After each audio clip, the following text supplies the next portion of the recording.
Join करने के लिए। और चलिए अब स्टार्ट करते हैं Shrimad Bhagavatam, Bhagavad Gita. Bhagavad Gita as it is समझने का प्रयास को आगे बढ़ाएं। और यस, रीड करने का कार्य आज। हरे कृष्णा। ओके, बिल्कुल प्रभु जी, आप ही आगे बढ़े। हरे कृष्णा। हरे कृष्ण गुरु जी।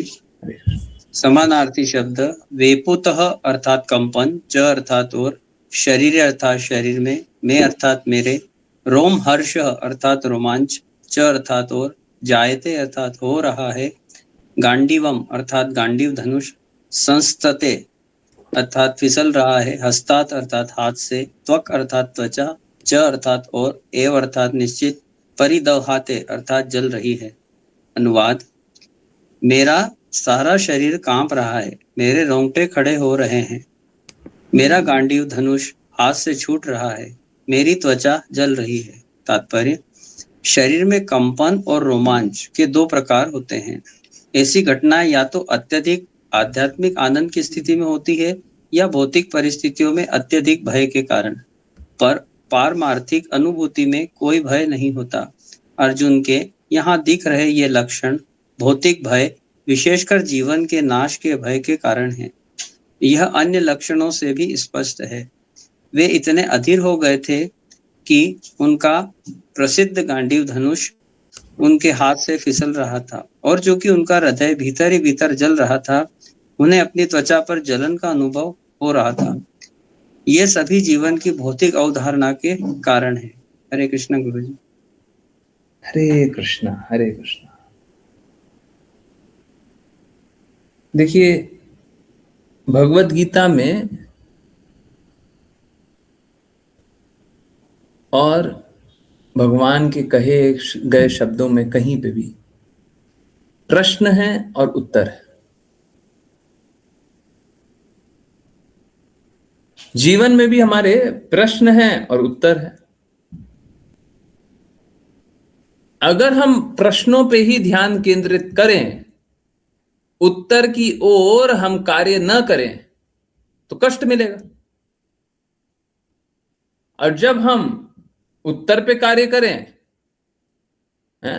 उत्तर पे ध्यान केंद्रित कर रहे हैं, उत्तर के ही लिए कार्य कर रहे हैं, तो कष्टों से निवारण मिलेगा। ये तो किसी व्यक्ति के ऊपर है कि आपको प्रश्न पे ध्यान केंद्रित करना है कि उत्तर पे। विकल्प तो दोनों है। आपको क्या चाहिए? कोई प्रश्नों पे भी ध्यान केंद्रित कर सकता है। बहुत बहुत लोग हैं इस जगत में, बहुत सारा प्रॉब्लम बताते रहता है, इस जगत में ये प्रॉब्लम है? अभी देखिए, मौसम को ही लेकर के लोगों को प्रॉब्लम होता है। अभी देखो, अभी अभी गर्मी चल रहा था, अभी तूफान आ गया, अभी बारिश आ गया, अभी ठंडा आ गया, अभी ये हो गया, अभी वो हो गया, है ना? तो ये क्या है? ये प्रॉब्लम है। दुनिया ने ये कर दिया, दुनिया में ये चल रहा है, ये कष्ट है, ये बुराई है, ये खराब है, ये खराब है, प्रॉब्लम। तो ये तो आपके ऊपर है। आप ध्यान केंद्रित समस्याओं पे करना चाहते हैं या समस्याओं के समाधान पे करना चाहते हैं? बात बस इतना सा है कि समस्या तो अपने आप ही इस जगत में। आपने कुछ बनाया क्या? तूफान आया, आपने बनाया क्या? कोविड वायरस आया, आपने बनाया क्या? और भी कितनी सारी। और अगर मैं शास्त्रों की बात करूं तो आदि दैविक, आदि भौतिक, आध्यात्मिक, 3 प्रकार के कष्ट। आप नहीं भी बनाओ, कोई दिक्कत नहीं है। वैसे तो हम लोग खुद ही एक्सपर्ट है, अपना बुरा करने में खुद ही एक्सपर्ट है। तुम मेरा क्या बुरा करोगे? हैं? तुम मेरा क्या बुरा करोगे? हम अपना बुरा खुद करके बताएंगे। इस प्रकार से हम एक्सपर्ट है अपना बुरा करने में। सही बात। तो ये बात तो सही है, हम लोग अपना बुरा करना जानते हैं।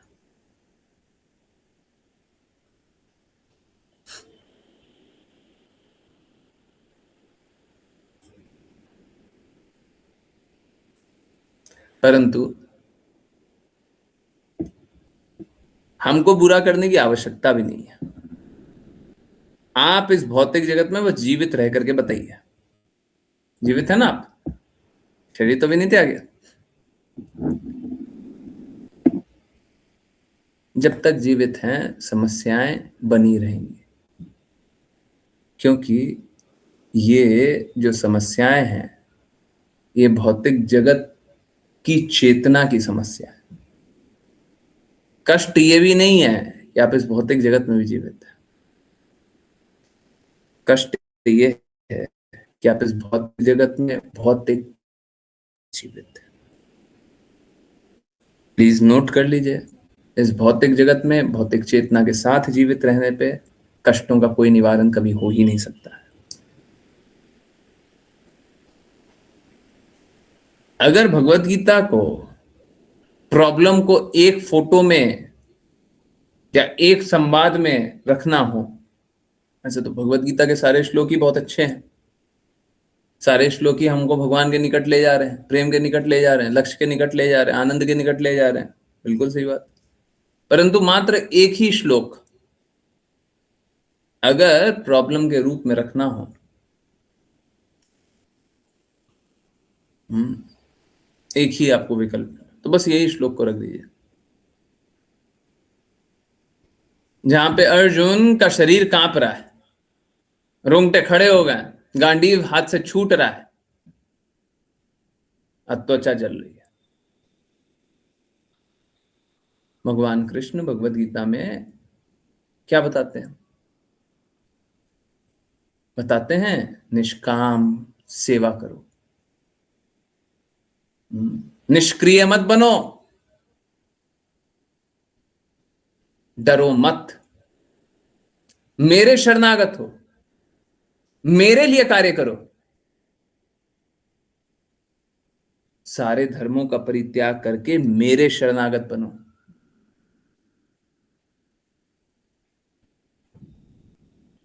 अगर कोई क्षत्रिय युद्ध करते हुए शरीर भी त्याग देता है तो उसमें भी कोई दुखी होने की बात नहीं।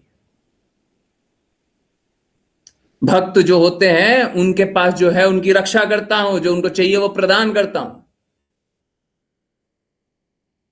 भक्ति कार्य पे थोड़ा सा भी प्रयास किया गया विफल नहीं होता है। हम तो आत्मा हैं,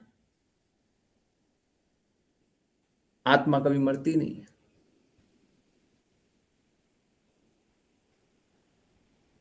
सुख और दुख में संभाव रखना चाहिए।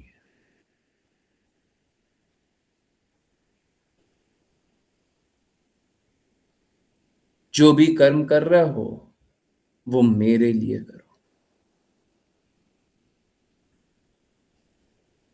कर्म को त्यागना तपस्या नहीं है। दान तप और यज्ञ शुद्ध से शुद्ध आत्मा को करना है।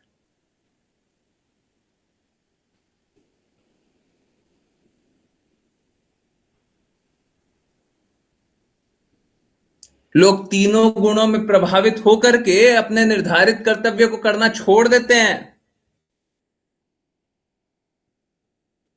तुम अपने बारे में सब कुछ नहीं जानते हो, मैं तुम्हारे बारे में सब कुछ जानता हूं। मुझसे ही ज्ञान, स्मृति और विस्मृति आती है।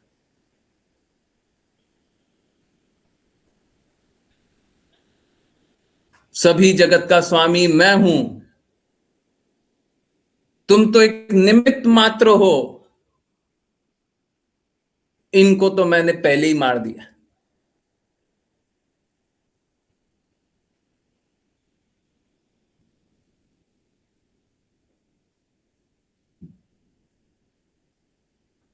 आप देखिए कितने सारे श्लोकों को बस यही एक ही सिचुएशन से जोड़ करके देखा जा सकता है। इसी प्रॉब्लम का सॉल्यूशन है ना? अगर प्रॉब्लम ये है तो सॉल्यूशन वो है, प्रॉब्लम ये है तो सॉल्यूशन वो है, प्रॉब्लम ये है तो सॉल्यूशन वो है, प्रॉब्लम ये है तो सॉल्यूशन है ना? कितनी अमेजिंग बात है ना? ऑलमोस्ट अभी हम लोगों ने बात किया कम से कम 20-25 श्लोक के बारे में बात किया होगा, है ना? 20-25 श्लोक में ये और ऐसे ही करते करते अगर थोड़ा सा मौका दें तो 100-150 श्लोक तक बस यही प्रॉब्लम का सॉल्यूशन हम लोग 150 श्लोक देख लेंगे। भगवान ने यही प्रश्न का उत्तर बताया। अर्जुन घबरा रहा है, डर रहा है।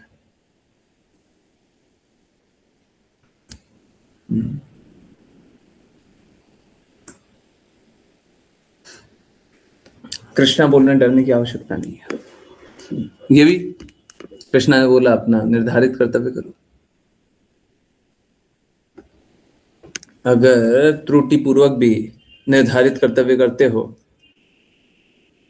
तुमको अपना कर्तव्य करना है, अपना कर्तव्य का निर्वहन करना है, दूसरे के कर्तव्य का निर्वहन नहीं करना।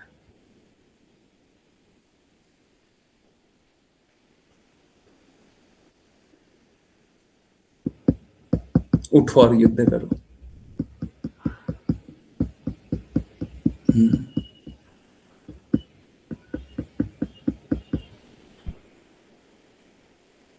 तो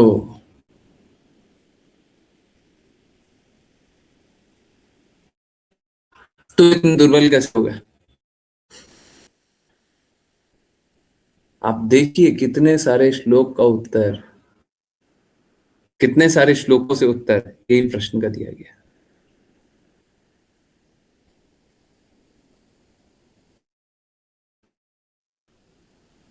कारणों से भयभीत होते हैं।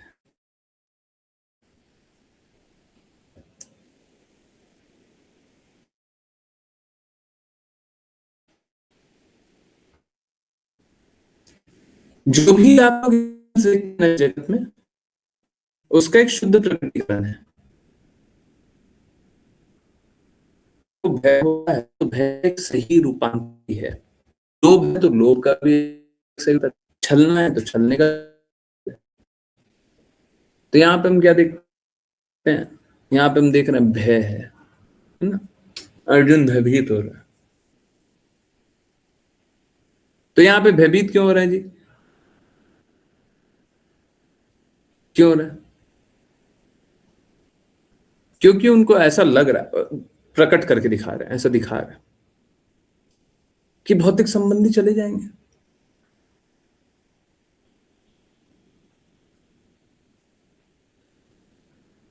भौतिक संबंधी शरीर त्याग देंगे, ऐसा दिखा रहे हैं, बस ऐसा दिखा रहे हैं।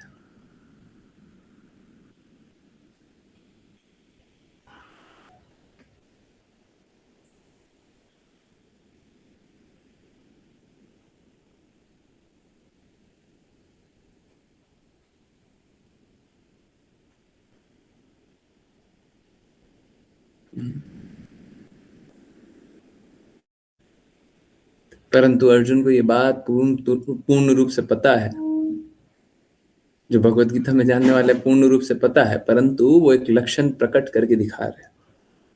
जब शास्त्रों में ये देखें कि अर्जुन भयभीत थे, तो वास्तव में वो भयभीत नहीं थे। एक भक्त कभी भयभीत नहीं होता। एक भक्त कोई भी परिस्थिति में घबराता नहीं है, डरता नहीं है, परेशान नहीं होता। भयभीत बस दिखा रहे, दिखा रहे, भय लग रहा।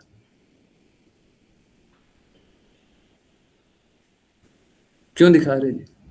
क्योंकि भौतिक जगत में इस प्रकार से लोग भयभीत होते हैं, परंतु भय का एक आध्यात्मिक रूपांतर भी है। कोई भी हमारे अनुभव हैं वो इस जगत में तो अपूर्ण है, अशुद्ध है, परंतु उसका एक सही रूपांतर भी है। जब गलत है तो सही भी है। तो सही क्या है जी? गलत तो है कि यहाँ पे भय भौतिक जगत के लिए दिखा रहे हैं। सही क्या? आध्यात्मिक जगत के लिए क्या भय होगा?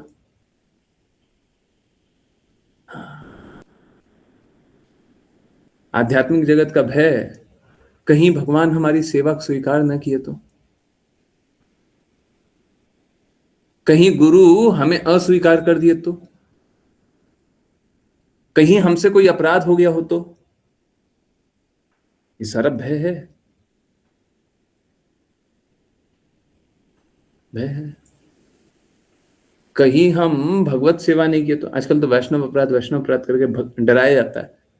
मैं वैष्णव अपराध वाली कैटेगरी में नहीं जाना चाहता। अरे गुरु अपराध मत कीजिएगा, वैष्णव अपराध नहीं होगा, ठीक है। गुरु के प्रति अपराध मत कीजिएगा, गुरु जो जो इंस्ट्रक्शन दिया ना उसका पालन कर लीजिएगा, कोई वैष्णव अपराध नहीं होगा, ठीक है। आजकल वैष्णव अपराध का एक मतलब माया का प्रभाव हो गया, झूठा झूठा वैष्णव अपराध, डरा दो, आओ डराते तुमको हैं, और बाद में टैग कर देंगे वैष्णव अपराधी है। तो गुरु के प्रति अपराध मत कीजिएगा, कोई वैष्णव अपराध कभी नहीं होगा। अर्जुन इस प्रकार से भयभीत हो रहे थे, भय दिखा रहे थे, भयभीत होकर के दिखा रहे थे, परंतु वास्तव में उनको किसी चीज का कोई भय नहीं था।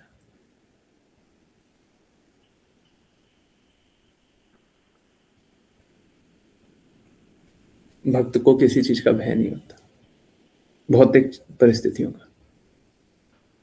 हाँ, भगवान का प्रेम कहीं कम ना हो जाए, कहीं हम कुछ ऐसा ना कर दें कि भगवान हमसे प्रेम कम करें, हमको कम सेवा में लगाएं, उसका भय बना रहता है। और वो भय से भी ज्यादा देखिए, भक्ति में एक बात समझिए, अगर सच में भक्ति करना चाहते हैं तो हमारे इमोशंस का कोई वैल्यू नहीं होना चाहिए। देखिए बड़ा सरल सा बात है, या तो आप इंपॉर्टेंट है या तो कृष्णा इंपॉर्टेंट है, बताइए कौन इंपॉर्टेंट है? आप महत्वपूर्ण है या कृष्णा महत्वपूर्ण है? हम दोनों को तो, अब दोनों तो नहीं बोल रहे, दोनों महत्वपूर्ण है, दोनों में से एक महत्वपूर्ण है, बताइए कौन है? आप महत्वपूर्ण हो या गुरु महत्वपूर्ण है, बताइए कौन महत्वपूर्ण है? कौन है? विकल्प एक ही है, या तो आप है या तो गुरु है, या तो आप है या तो कृष्णा है। बोलिए। तो जब कृष्णा और गुरु महत्वपूर्ण है तो कृष्णा और गुरु के इमोशन, कृष्णा और गुरु के भावनाओं का हम सम्मान करेंगे ना, कि आपकी कुछ भावनाएं उसका सम्मान करना चाहिए।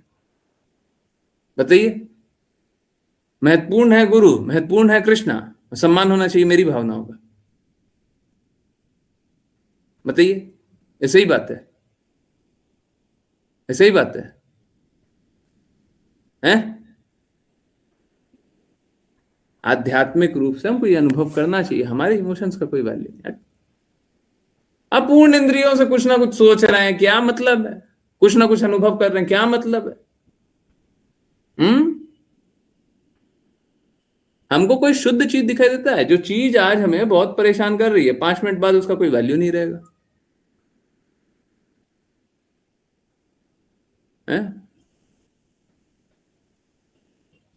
कितना ही हुआ है ना, आप लोगों के साथ हुआ है कभी डेडलाइन आया है, कुछ काम करते हुए डेडलाइन आया है, डेडलाइन, और ऐसा लगता होगा बस कर दो, करे नहीं तो खराब हो जाएगा, कर दो अभी, कर दो अभी, कर दो।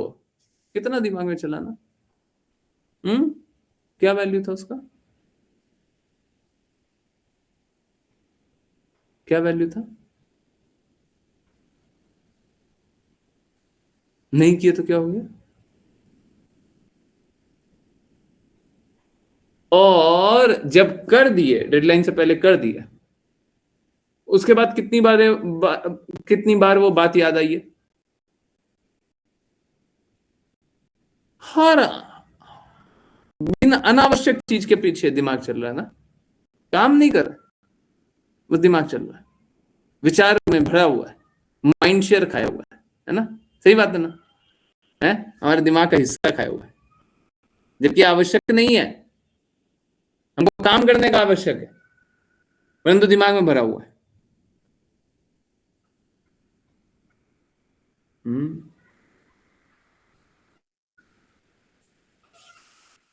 हमको सारे कार्य इसलिए करने चाहिए ताकि भगवान प्रसन्न हो जाए, बस, ताकि गुरु प्रसन्न हो जाए। हमको अपने इमोशन को बहुत ज्यादा वैल्यू करना नहीं चाहिए, और अगर शुद्ध भक्ति कर रहे हैं तो कोई वैल्यू नहीं करना चाहिए, ठीक है? एक भक्त अपने बारे में नहीं सोचता, एक भक्त भगवान के बारे में सोचता है, गुरु के बारे में सोचता है, बस। भक्ति यही है, अपने बारे में सोचता मतलब भौतिकता। ठीक है, अगर स्वयं को आत्मा स्वीकारता है तब तो आध्यात्मिकता, और आत्मा स्वीकारता है तो परमात्मा के बारे में बात करेगा, और अपने आप को शरीर स्वीकारता है तो भौतिकता। हरे कृष्ण। ऋषा माता जी।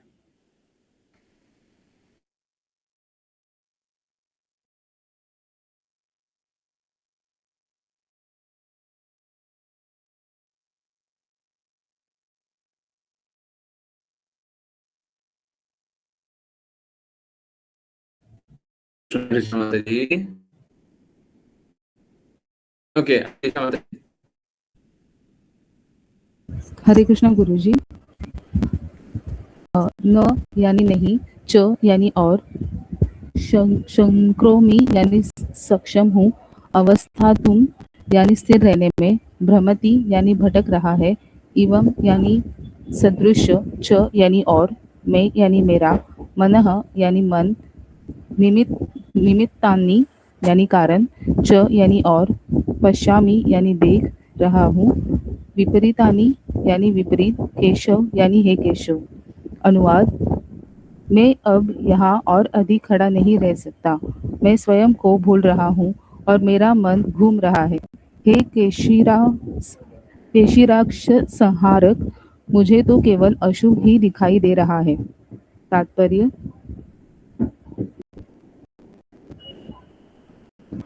अधीरता के कारण अर्जुन युद्ध क्षेत्र पर टिक नहीं पा रहे थे और मन की दुर्बलता के कारण स्वयं को भूल रहे थे।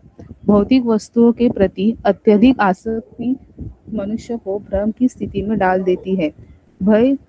ऐसा भय और मानसिक संतुलन का लोप उन व्यक्तियों में होता है जो भौतिक परिस्थितियों से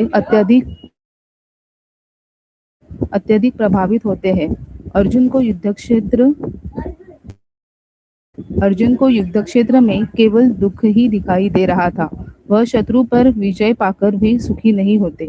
निमित्त शब्द महत्वपूर्ण है। जब मनुष्य को अपनी आशाओं में केवल निराशा ही दिखाई देती है तो वह सोचता है, मैं यहाँ क्यों हूँ। प्रत्येक व्यक्ति अपने स्वार्थ और कल्याण में रुचि रखता है, कोई भी परमात्मा में रुचि नहीं रखता। अर्जुन से यह अपेक्षा की जाती है कि वे कृष्ण की इच्छा के प्रति समर्पण द्वारा स्वार्थ की उपेक्षा दिखाए, जो सभी का वास्तविक हित है। बद्ध जीव यह भूल जाता है और इसीलिए भौतिक कष्ट भोगता है। अर्जुन ने सोचा कि युद्ध में उनकी विजय केवल उनके लिए शोक का कारण होगी। हरे कृष्ण गुरुजी। हरे कृष्णा, हरे कृष्णा। देखिए, जैसा कि पिछले श्लोक में हम लोग जान रहे थे, हमारे इमोशंस का वैल्यू नहीं होता है। भक्ति अगर करते रहें तो हमारे इमोशंस का वैल्यू हमको नहीं करना चाहिए। सुनने में कड़वा लग सकता है, सुनने में अजीब सा लग सकता है कि देखो हमारे इमोशंस का वैल्यू नहीं है। एक्चुअली में आपके इमोशंस नहीं, आपकी भौतिकता का वैल्यू नहीं बता रहे। साथ ही साथ हमको जब अपने इमोशन का वैल्यू नहीं कर रहे हैं तो कुछ तो वैल्यू करेंगे। कृष्णा के इमोशन का वैल्यू कर रहे हैं, गुरु के इमोशन का वैल्यू कर रहे हैं। देखिए, गुरु कौन है? कृष्णा के रिप्रेजेंटेटिव हैं, कृष्णा की बातों को दोहराते हैं, तो उनके इमोशन का वैल्यू करना, कृष्णा के इमोशन का वैल्यू करना है। अगर गुरु शास्त्र सम्मत बात बोलता है तो उनकी बातों का वैल्यू करना चाहिए। दूसरा, कृष्णा की बातों का वैल्यू क्यों करना चाहिए? चलिए अब यहीं पे ही, क्योंकि हमारे इंद्रियों के स्वामी है कृष्णा।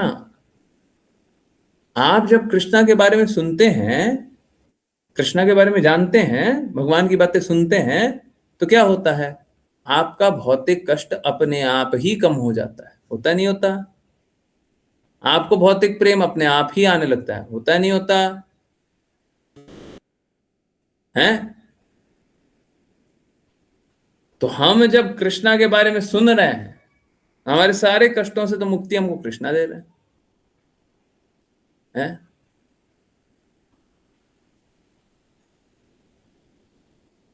तो जब हमारा चिंतन कृष्णा का होता है तो हम कष्टों से मुक्त हो जाते हैं। इसमें कौन सी बड़ी बात है?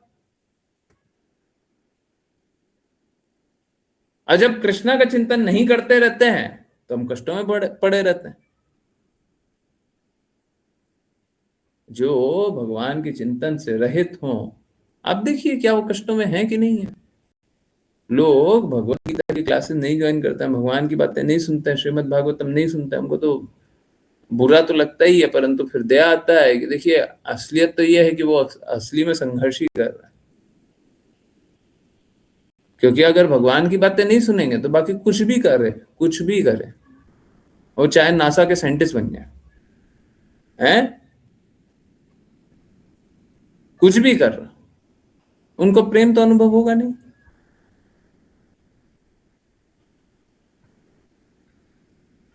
भगवत प्राप्ति के निकट तो होंगे नहीं, जीवन का लक्ष्य तो प्राप्त करेंगे नहीं, तो जीवन तो व्यर्थ कर रहा है, मानव जीवन तो व्यर्थ कर रहा है। इस जगत में हम आसक्त रहते हैं, भगवान की बात मत सुनिए, आसक्ति और बढ़ेगी। हम इस जगत में आसक्त रहते हैं, विभिन्न चीजों में आसक्त रहते हैं, कभी इसमें, कभी उसमें, कभी उसमें, कभी उसमें, कभी उसमें, कभी उसमें, आसक्ति हमको बहुत अच्छा लगता है। जब आसक्त रहते हैं तो हम भ्रमित भी रहते हैं। आप देखो, कोई एक अपवाद बता दो आप मेरे को इसका। आपको जब जब जिस जिस चीज में आसक्ति हुई है, आपने कार्य करना कम कर दिया, आपकी एफिशिएंसी कम हो गई है। कृष्णा को छोड़ करके किसी में भी आसक्ति हुई,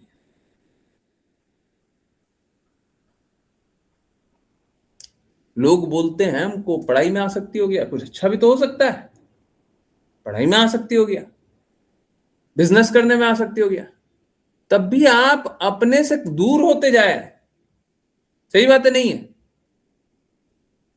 इस जगत में बहुत ग्लोरीफाई किया जाता है, बहुत महिमा मंडित किया जाता है, क्या कि कोई पढ़ाई करके टॉप कर गया, परंतु पढ़ाई करके टॉप कीजिए, उसमें कोई बुरा बात नहीं है, बिल्कुल टॉप कीजिए, परंतु आप अपने आप से तो कनेक्टेड रहिए।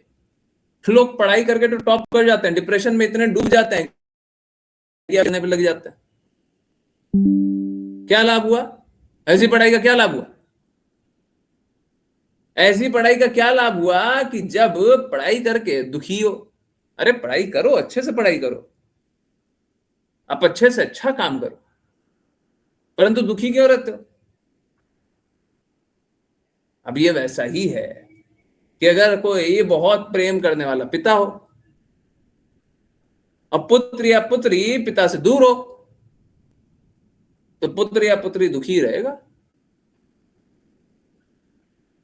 भगवान कृष्ण परम पिता हैं, हम सभी से अत्यधिक प्रेम करते हैं, हम सभी को वैसे स्वीकारते हैं जैसे हम हैं। इस जगत में तो कैसा होता है ना, माता पिता भी होते हैं, बेटा तुम ये करो वो करो, ऐसे करो वैसे करो, अरे ऐसे कर दिए तब तक तो तुम मेरे बेटे, अब ऐसे नहीं किए तो मेरा तुम्हारा क्या संबंध? भगवान कृष्ण ऐसे हैं, जब आपका संबंध, आप द्वेष करके आए हैं, आप भगवान से द्वेष करके आए हैं इस भौतिक जगत में, परंतु भगवान अपना संबंध नहीं हटा रहे। आप आज प्रेम संबंध पुनर्स्थापित कीजिए, भगवान आज ही आपसे रेसिप्रोकेट करेंगे।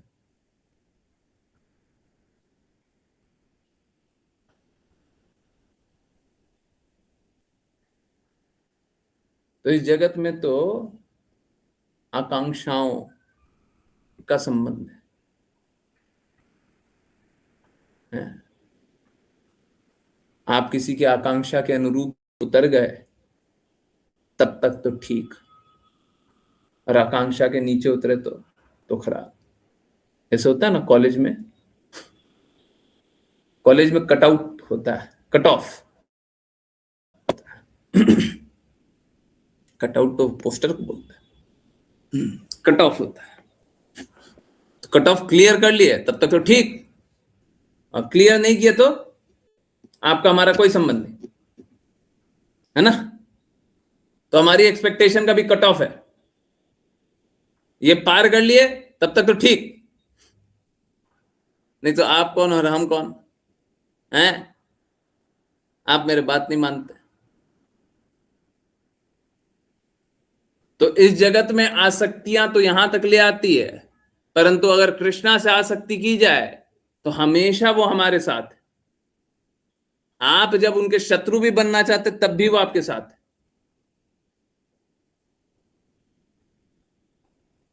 तो कृष्णा तो कभी साथ नहीं छोड़ रहा। आसक्ति करनी है तो कृष्णा से कीजिए, है? इस भौतिक जगत में क्या आसक्ति करना है?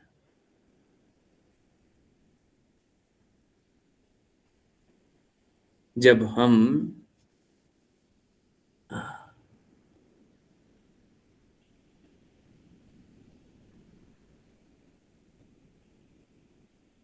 कृष्णा के लिए सेवा करें, कृष्णा के प्रति समर्पण करें, तो हमको प्रेम आए।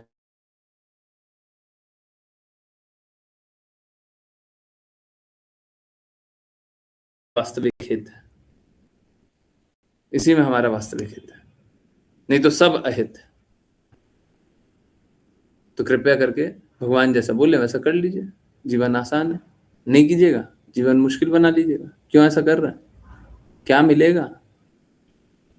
हैं? अगर भगवान की नहीं मानिएगा तो क्या मिलेगा? कुछ नहीं मिलेगा, सब बर्बाद जरूर होगा। ठीक है, तो कृपया करके अपना जीवन को मुश्किल मत बनाइए। हैं? बड़ा आसान जीवन है। भगवान से प्रेम जागृत कीजिए, भगवान की बातों का पालन कीजिए, भगवान के कहे अनुसार कार्य कीजिए, हमेशा खुश रहिए, कष्टों से मुक्त रहिए, आनंदित रहिए। हैं? कितना अच्छा है। मुश्किल बना रहा है, मुश्किल नहीं बनाना है। ठीक है, इसी बात को करते हैं वैष्णव प्रणाम मंत्र। फिर किन्हीं का कोई भी कहीं से भी कुछ भी कैसे भी जिज्ञासा होंगे बोलेंगे। अंजना माता जी, हरे कृष्ण। हरे कृष्ण गुरु जी। वाञ्छकल्पतरुभ्यश्च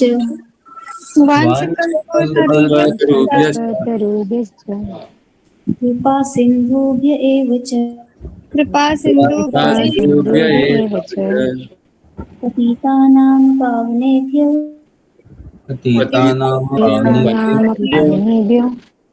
वैष्णवेभ्यो नमो नमः। अनंत कोटि वैष्णव वृंद की जय जय इस डिवाइन ग्रेस ऐसी भक्ति वेदांत स्वामी श्रील प्रभुपाद की जय जय श्रील भक्ति सिद्धांत सरस्वती ठाकुर और कृष्णदास बाबा जी, भक्ति विनोद ठाकुर, जगन्नाथ दास बाबा जी, नामाचार्य श्री हरिदास ठाकुर की जय जय जय। श्री रूप सनातन भट्ट रघुनाथ जी गोपाल भट्टदास रघुनाथ की जय जय जय।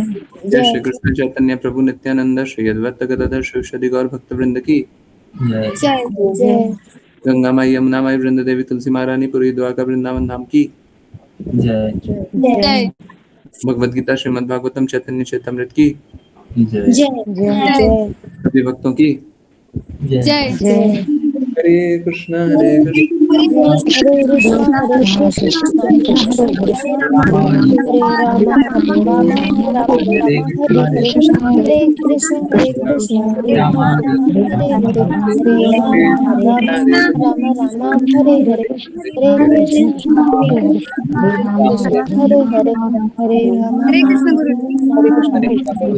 हरे कृष्ण गुरु जी। हरे कृष्ण।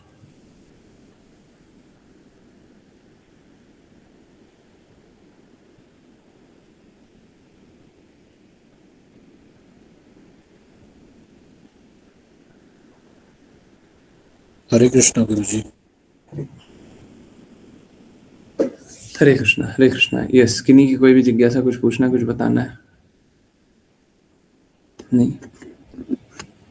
ठीक है, ओके, कंटिन्यू करते हैं। जिज्ञासा हो व्हाट्सएप पे, नहीं तो 10:10 के बाद।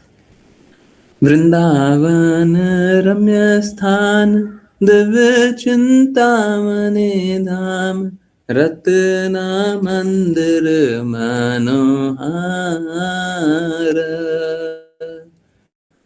अभ्रत कालिंदी नीर राजहंसा के लिए कर